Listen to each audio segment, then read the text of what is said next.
প্রায় শেষের দিকে শীতের মৌসুম আর দুদিন পরে আসতে চলেছে বসন্ত।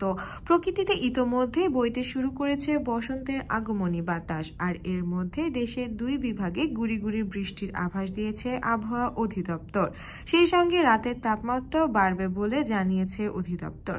মঙ্গলবার বাংলাদেশের আবহাওয়া অধিদপ্তরের আবহাওয়াবিদ AKM নাজমুল হকের দেওয়া পূর্বাভাসে এ তথ্য জানানো হয়।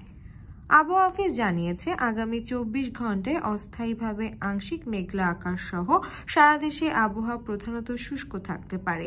তবে রংপুর ও সিলেট বিভাগের দু-এক জায়গায় হালকা গুড়ি গুড়ি বৃষ্টির সম্ভাবনা রয়েছে। শেষ রাত থেকে সকাল পর্যন্ত সারা দেশে মাঝারি থেকে ঘন কুয়াশা পড়তে পারে।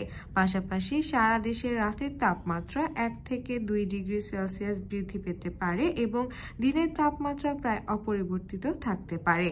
পূর্বাভাসে আরও বলা হয়েছে, বুধবার সকাল 9টা থেকে পরবর্তী 24 ঘন্টায় অস্থায়ীভাবে আংশিক মেঘলা আকাশ সহ সারা দেশে আবহাওয়া শুষ্ক থাকতে পারে।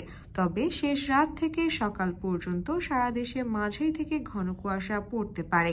এ সময় সারা দেশের রাতের তাপমাত্রা সামান্য বৃদ্ধি পেতে পারে এবং দিনের তাপমাত্রা প্রায় অপরিবর্তিত থাকতে পারে।